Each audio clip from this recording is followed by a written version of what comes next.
Mari kita berdoa. Beshem ha'ab wehaben weruah hakodes Elohe Echad. Dalam nama Bapa, Putra dan Roh Kudus, Tuhan yang Esa. Bapa di sorga, Tuhan kami Halik langit dan bumi, Bapa kekekalan, Tuhan yang menciptakan langit, bumi, laut beserta isinya, serta tidak pernah meninggalkan perbuatan tangannya. Tuhan yang disembah oleh Abraham, Ishak dan Yakub, Tuhan itu juga yang kami sembah. Kami kenal melalui anak-Mu Yesus Kristus, junjungan ilahi kami yang agung. Kami memuji dan mengucap syukur kepadamu atas segala kasih, karunia, anugerah, limpah rahmat dan berkat-Mu, atas segala perkenanan Tuhan di dalam kehidupan kami, pemeliharaanmu yang begitu sempurna, penyertaan kasih setiamu, perlindunganmu yang mengiringi langkah-langkah kami. Karena itu kami mau menaikkan pujian, syukur dan terima kasih kami kepadamu atas semua yang Tuhan sudah buat dalam kehidupan kami. Seraya kami senantiasa menyerahkan diri kami di hadapan Engkau, sebab di dalam Engkau kami akan terpelihara dengan sempurna, karena Engkau adalah pemelihara yang kekal. Saat ini di tengah-tengah ibadah kami, di hadapan hadirat Tuhan, kami ingin menundukkan hati kami dan akal budi kami atas otoritas sabda dan firman-Mu. Karena firman-Mu itulah segenap kebenaran dan janji-Mu yang akan Kau berikan bagi kami untuk menjadi milik kami. Karena Roh-Mu itu sendiri yang akan mengerjakannya di tengah-tengah pewartaan ini. Terima kasih Bapa. Dalam nama Yesus kami berdoa. Amin. Silakan duduk.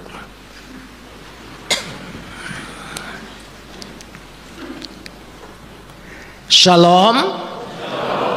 Pagi hari ini kita akan bersama-sama membaca firman Tuhan yang terambil dari kitab Keluaran pasal 33 ayat 18 sampai ayat 23. Keluaran pasal 33 ayat 18 sampai 23. Kita akan membacanya saling sahut bersahutan. Saya akan awali ayat 18, jemaat menjawab 19, dan seterusnya saling ganti bergantian sampai tiba pada ayat 23. Tetapi jawabnya, perlihatkanlah kiranya kemuliaan-Mu kepadaku.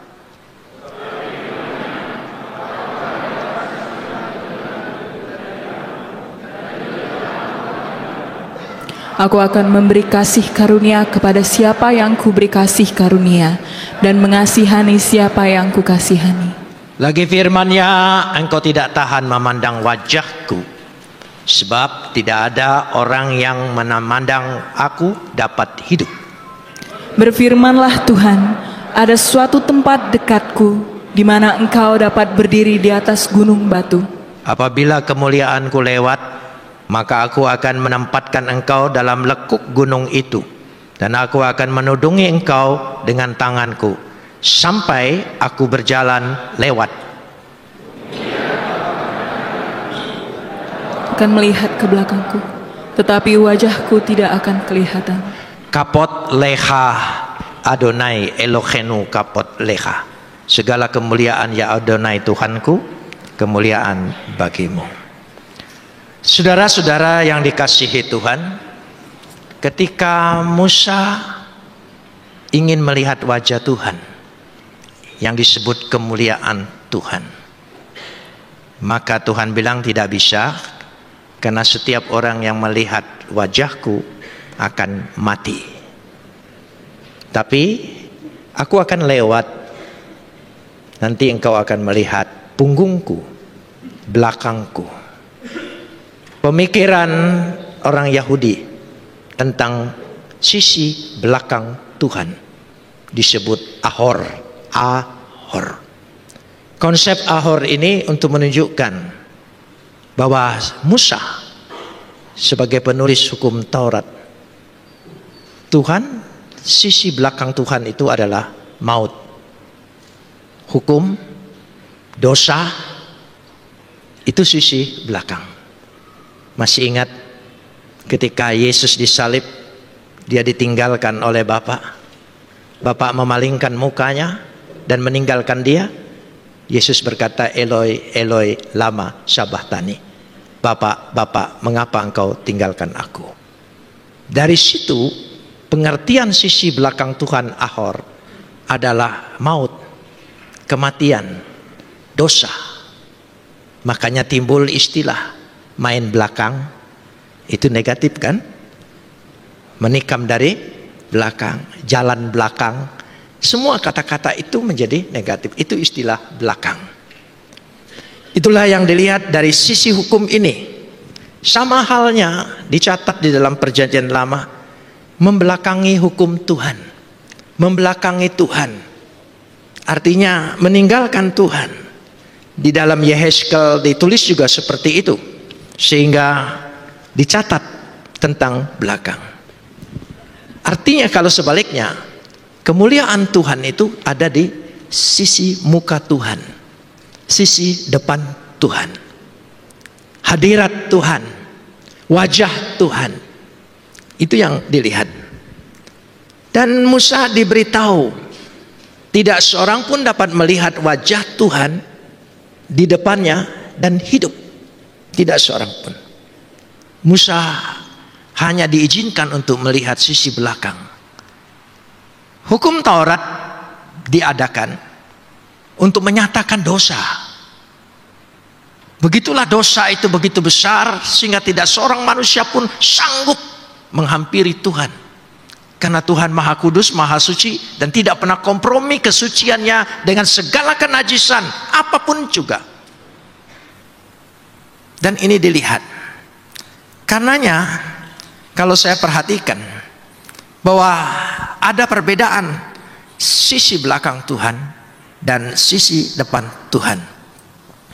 Maka dikatakan dalam Yesaya 38 ayat 17 ya, kepada Hizkia, dan Hizkia berkata, engkau telah melemparkan segala dosaku jauh di hadapanmu.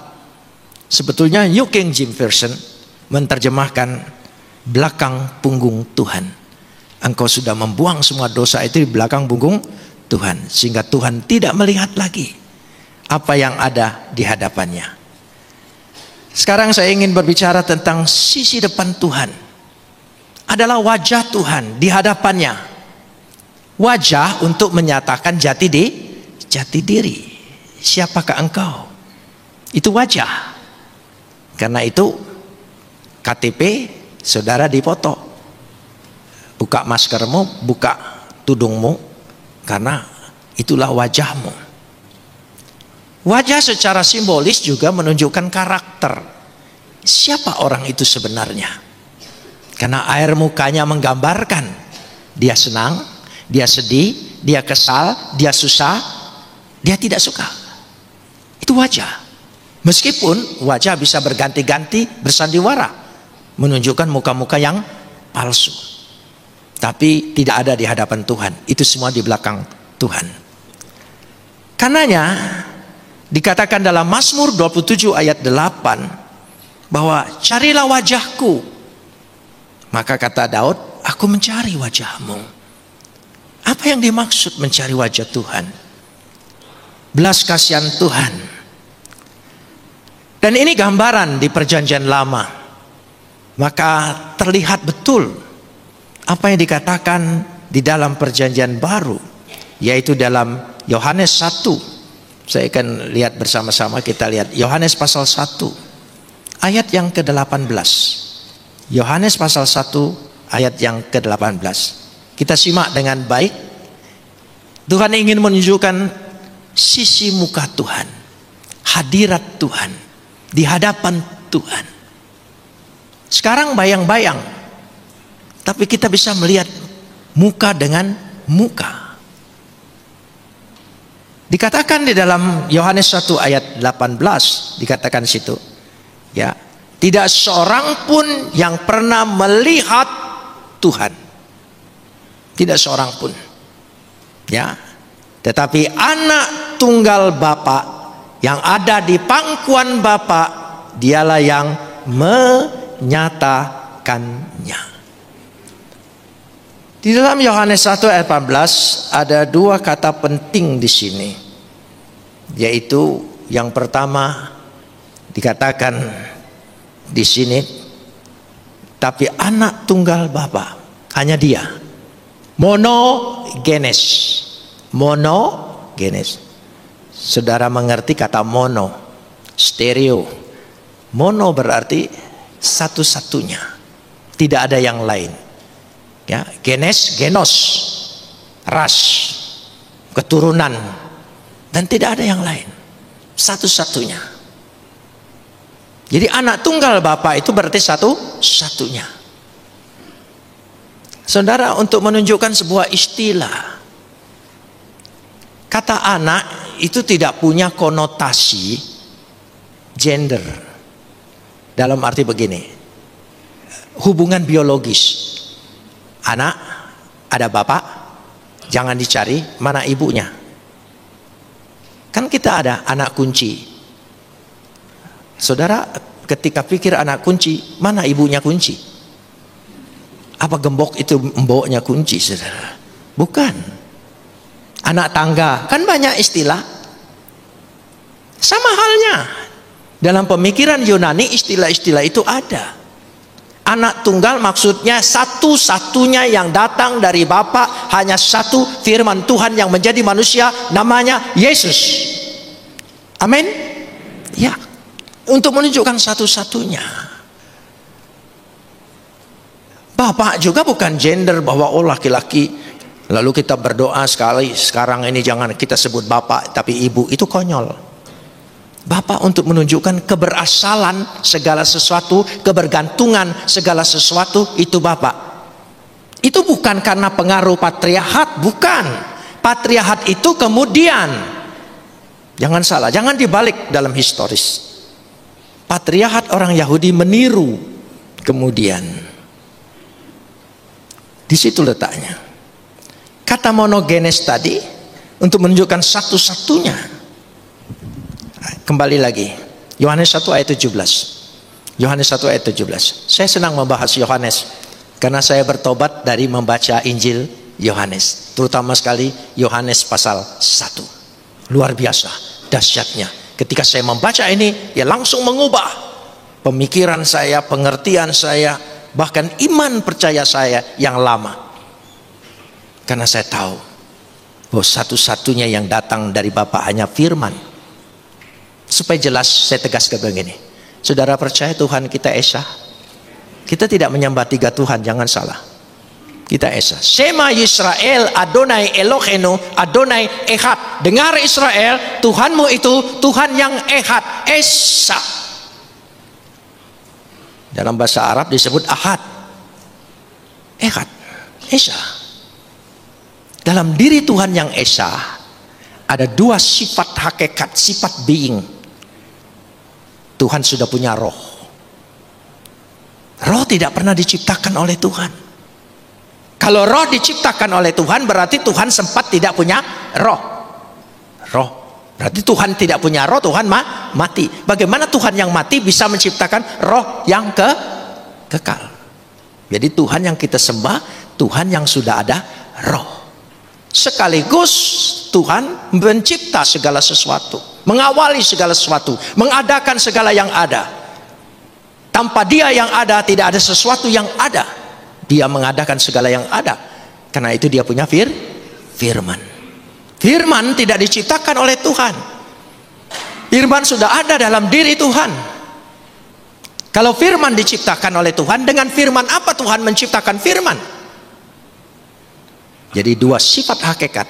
Tuhan yang Esa kita sembah, sudah ada roh, sudah ada firman. Roh dan firman sama mulianya, sama agungnya, sehakikat, sederajat, melekat di dalam diri Tuhan. Harus ada, wajib ada, mustahil tidak ada. Ayo hafal. Ya, harus hafal. Jadi Tuhan sudah punya roh. Apa saja yang ada dalam diri Tuhan sama dengan Tuhan. Sama agungnya, sama mulianya, sama kekalnya, tidak ada bedanya. Nah sekarang kembali kepada Yohanes 1 ayat 17. Tadi saya menjelaskan awal itu. Sebab hukum Taurat diberikan oleh Musa, tapi kasih karunia dan kebenaran datang oleh Yesus Kristus. Saudara, kembali lagi ke bacaan Keluaran. Kalau saudara membaca nanti di rumah, Keluaran pasal 34. Jemaat Metodis itu harus tekun membaca Alkitab. John Wesley ketika memimpin pertama Methodist Society yang beranggota 800 orang, 400 dipecat oleh John Wesley. Bayangin aja, 800 yang dipecat, 400. Karena John Wesley tidak pernah mengkhawatirkan seandainya Metodis itu tidak ada. Yang dikhawatirkan Metodis ada, tetapi semua mati. Tolong dipikirkan ini. Metodis tetap ada, tapi jangan-jangan jemaatnya mati semua. Hai orang-orang mati yang sedang berkumpul di sini, supaya hidup. Pada satu desa kecil dia ditugaskan untuk berkhotbah. Ada satu kisah yang sangat menarik bagi saya. Dia datang, jemaatnya kosong, tinggal 1-2 saja. Dia lihat daftar jemaatnya lumayan 100-an, tapi hari Minggu kosong. Lalu John Wesley mengumumkan, lalu dia umumkan, harap kumpul semua karena ada satu anggota yang mati. Semua orang kaget, siapa yang mati?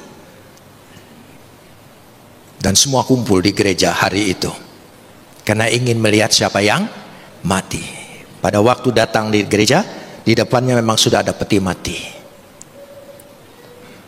John Wesley berkhotbah, ini orang mati, orang berdosa, masuk neraka, tidak selamat. Makin menarik orang, siapa dia? Orang kan kalau lihat orang lain susah, jelek hidupnya, oh itu menarik perhatian, karena itu bahan, gitu. Itu bahan, itu kecenderungan manusia. Karena banyak ngomong, maaf bukan gender, Hawa jatuh dalam dosa, terlalu banyak ngomong. Setan pun diajak ngomong, itu masalahnya.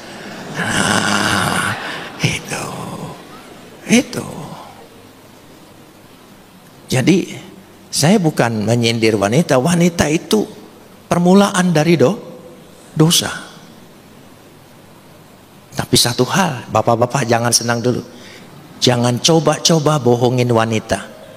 Karena dia katakan, gua sudah belajar langsung dari bapak pembohong, lu mau bohongin gua, kecil. Makanya suami-suami kapanpun tidak pernah bisa membohongin istrinya. Itu sudah, itu dilepaskan dari sini, saudara. Tidak maksud saya itu. Jadi dengan kata lain, John Wesley berkhotbah tentang itu, semua menarik, semua hadir. Tapi mereka bertanya-tanya siapa. Itulah gara-gara tidak pernah masuk gereja, kelamaan. Ya, ini di satu desa kecil di Inggris, bukan di Palembang. Di Palembang tidak katik mah itu, saudara. Ini di satu desa kecil. Sekarang kata John Wesley, mari kita kuburkan si pendosa ini, supaya dia segera masuk neraka dan punya kesempatan berbaris untuk melihat si mayat orang berdosa ini.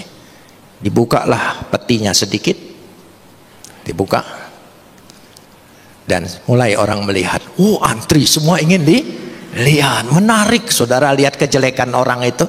Iya, saudara. Begitu lihat,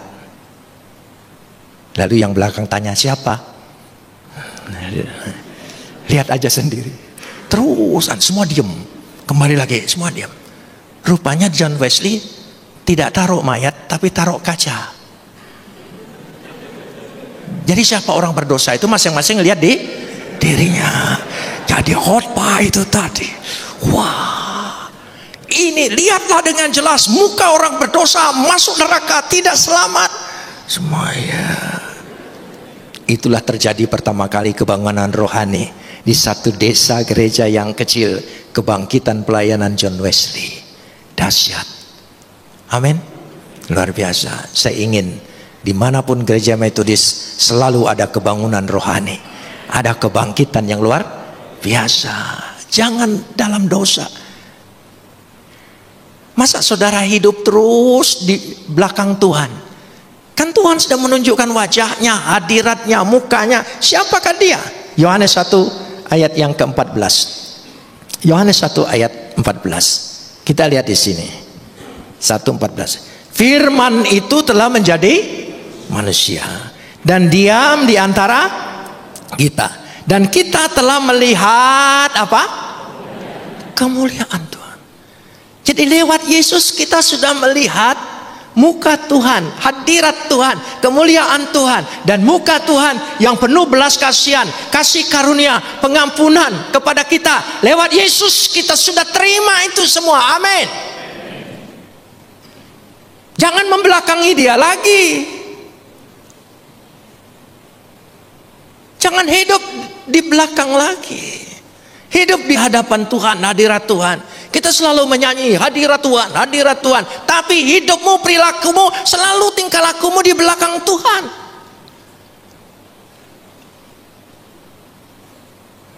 Karena itu kita telah melihat kemuliaannya. Kemuliaan yang bagaimana? Kemuliaannya, ya, yaitu kemuliaan yang diberikan kepadanya. Nah, jadi wajah Tuhan, hadirat Tuhan, kemuliaan Tuhan ada dalam pribadi Yesus. Sebagai anak tunggal Bapa, penuh dengan apa? Kasih dan kebenaran. Tidak seorang pun sampai kepada Bapa kecuali anak yang menyatakannya. ECG 1. Dialah pernyataan Tuhan. Menyatakan hadiratnya, menyatakan kehendaknya, menyatakan kasihnya, menyatakan maksudnya, menyatakan kerinduannya, menyatakan hatinya dalam pribadi Yesus. Tanpa Yesus tidak mungkin kita bisa melihat hadirat Tuhan. Amin. Loh ya, lewat Yesus. Ini bukan soal agama. Ini soal pribadi Tuhan yang kita kenal. Ini yang buat saya pindah. Karena tidak ketemu. Selalu lihat belakang Tuhan. Selalu lihat hukum. Haram, halal, mati. Ini tidak. Tidak. Melihat kasih Tuhan. Luar biasa. Coba kita lihat. Kolose pasal 1 ayat 15. Kolose pasal 1 ayat yang ke-15. Mungkin bisa ditayangkan. Supaya kita bisa melihat bersama-sama.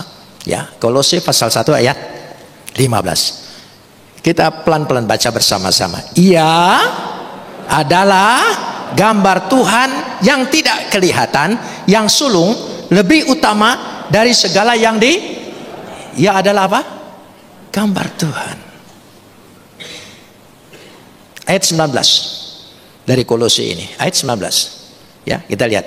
Karena seluruh kepenuhan Tuhan berkenan dan diam apa? Dalam dia. Dahsyat.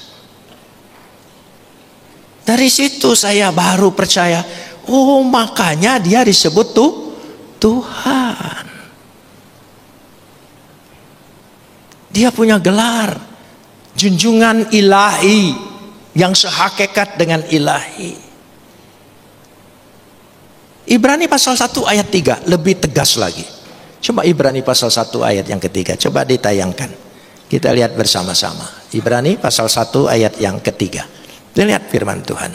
Ya, sudah? Kita lihat di situ bersama-sama. Coba 1, 2, 3. Cahaya kemuliaan Tuhan dan gambar wujud Tuhan. Dan menopang segala yang adanya. Firman-Nya penuh dengan kekuasaan lewat Yesus. Karena itu ketika kita pulang ada berkat Tuhan yang akan pasti.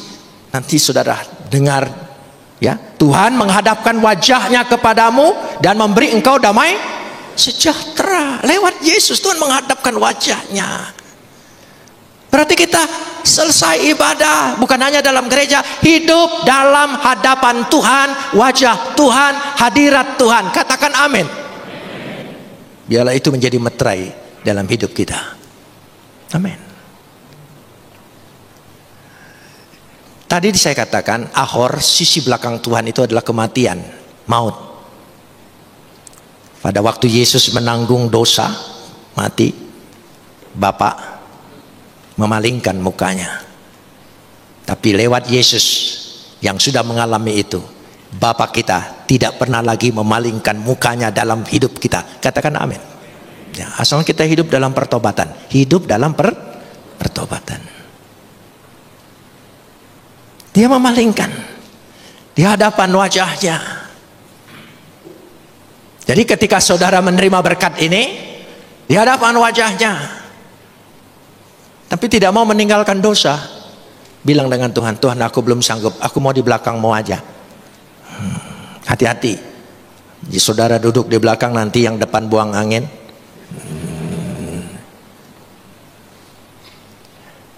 Sekarang saya tanya, saudara hidup atau mati? Betul? Hidup atau mati? Karena bisa jawab, karena bisa segala. Ada dua macam hidup. Ada dua macam hidup dalam istilah Yunani. Hidup yang pertama bios. Bios itu juga hidup. Hidup yang kedua zoe. Zu itu hidup. Ya. Yang dinamakan bios, hidup, kelihatannya hidup. Saudara pernah nonton? Ya, enggak usah ke bioskop karena disiplin metodis itu enggak boleh nonton. Loh iya. Saya waktu baru bertobat langsung dinasihatin oleh penginjil, nama istrinya Pak Haidi Yunus, Ibu Yeti Dorcas. Gitu. Roni, lu enggak boleh nonton, tahu enggak? Apalagi malam minggu. Waduh, saya bilang. Sudah ngomongnya kasar, bahasa Indonesianya enggak jelas. Iya. Langsung itu kalau mau jadi orang metodis. Pendeta dulu ketus-ketus loh. Pendeta sekarang karena perlu jemaat jadi agak manis-manis gitu. Pendeta dulu betul-betul turunan Wesley. Enggak peduli 800 anggota hilang separuh, enggak sedih dia. Itu John Wesley. Ini John yang sekarang saya nggak tahu. Gitu. Ya, kita mari lihat bersama. Jadi bios itu hidup. Mungkin ini baru dugaan saya. Inilah asal kata bioskop. Bioskop. Zaman dulu masih ada istilah bioskop. Saya kalau pergi ke bioskop itu gara-gara didoktrin begitu rasa dosa gitu. Untungnya sekarang ada Netflix di rumah. Kan yang nggak boleh ke bioskop gitu untungnya. Zaman makin modern ini ada aja celahnya saudara ya. Ya sudahlah, langganan aja lah gitu. Gitu, nggak usah pergi ke bioskop gitu. Bioskop, saudara di bioskop saudara nonton, saudara lihat orang berjalan, orang makan, ada bakmi. Gara-gara DS bicara bakmi ini, saudara, saya terinspirasi terus. Makanya tolonglah nanti jangan lupa sebelum balik mie celor dulu lah. Tapi mie celor yang di 26 elir, yang lemak, bukan mie celor yang lain-lain gitu ya. Tahu aku tempat lemak tuh tahu. Gitu. Jadi kita lihat, bisa kita minta, bisa kita makan, nggak bisa. Hanya film, namanya bios. Jadi kelihatannya hidup, sesungguhnya mah. Nah, saudara hidup yang mana coba? Kalau zoe itu hidup yang kekal, hidup yang sesungguhnya. Jadi orang yang belum terima Yesus sebagai Tuhan dan Juru Selamat kelihatannya hidup, tapi hidup bios. Tapi kita yang percaya, yang sungguh-sungguh hidup di hadiratnya adalah hidup kekal. Namanya apa? Zu. Coba ucapkan bios. Zu. Ya, jadi pulang dari sini ditanya apa? Tadi khotbahnya apa? Pokoknya bagian bios dan zu. Kita saudara. Apa itu? Salah kau dewe dah datang. Kita. Makanya jangan kesenangan live streaming melulu. Kenapa? Itu kan sama dengan bios. Jadi ibadah bios. Nggak menikmati persekutuan hangatnya hadirat Tuhan. Saudara lihat di TV bakaran api yang besar sekali. Panas enggak? Enggak. Coba dekat situ. Nah, itu beda. Ada kehangatan. Saya 6 bulan yang lalu ulang tahun 76. Sekarang masuk ke 77. Ya. Ulang tahun. Teman-teman di sosmed, di Facebook, di Instagram kasih ucapan selamat sambil kirim kue.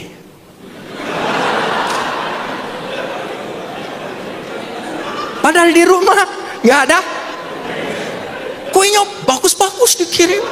Ada lilinnya. PHP aja. Gitu. Celaka sekali ini. Ini kejahatan sosmed loh saudara ya. Gitu. Kasih tapi tidak terasa. Teruslah live streaming. Teruslah ibadah itu. Engkau tidak merasakan itu. Saya tidak nyindir, nyinggung aja. Wong Palembang kalau nguyok wong, ngatoi wong, oh lengkap bahasanya saudara. Kalah orang lain. Kau nih bodonian, lolonian, buyan kau, ongol-ongol kau, lengkap saudara. Itu wong Palembang. Nah itu. Jadi jangan sampai kelihatannya hidup tapi mati. Saudara ingin mana? Bios atau ju? Oh, amin. Ya, saya meteraikan pengakuanmu dalam nama Yesus. Supaya kita hidup senantiasa di dalam Dia. Tinggalkan yang belakang, maju melangkah ke depan. Orang yang terikat dengan masa lalunya, orang itu tidak akan bisa maju. Jangan menyalahkan siapapun dalam hidup ini. Engkau akan terpuruk. Jangan. Lihat masa depanmu. Lihat di depanmu ada Tuhan. Ada hadirat Tuhan yang akan memberikan berkat. Bagaimana hidup dalam berkat Tuhan. Amin. Ya, kita lihat dulu yang terakhir. Filipi pasal 3 ayat 13. Filipi pasal 3 ayat yang ke-13. Ya. Sudah, Filipi pasal 3 ayat 13. Kita lihat bersama-sama. Ya, pasal 3 ayat 13. Kita baca sedikit bersama-sama. Saudara-saudara, aku sendiri tidak menganggap bahwa aku telah menangkapnya. Tetapi ini yang kulakukan. Mulai pelan-pelan. Aku melupakan apa yang telah di belakangku. Dan mengarahkan diri kepada. Amin. Ya. Masa lalu kita masa suram, masa gelap, masa dosa. Jangan ditoleh lagi. Ya. Kalau noleh-noleh nanti jadi istri Lot, saudara. Ya, jadi darah tinggi. Itu. Noleh-noleh masa lalu, sakit masa lalu kan darah tinggi. Bukan tiang garam, darah tinggi kan kebanyakan garam maksudnya. Nah, gitu. Lebih baik melihat ke depan. Amin. Di depan kita ada yang dijanjikan Tuhan. Ada pembaharuan hidup. Amin. Ada berkat Tuhan. Saudara percaya diberkati oleh Tuhan? Ya,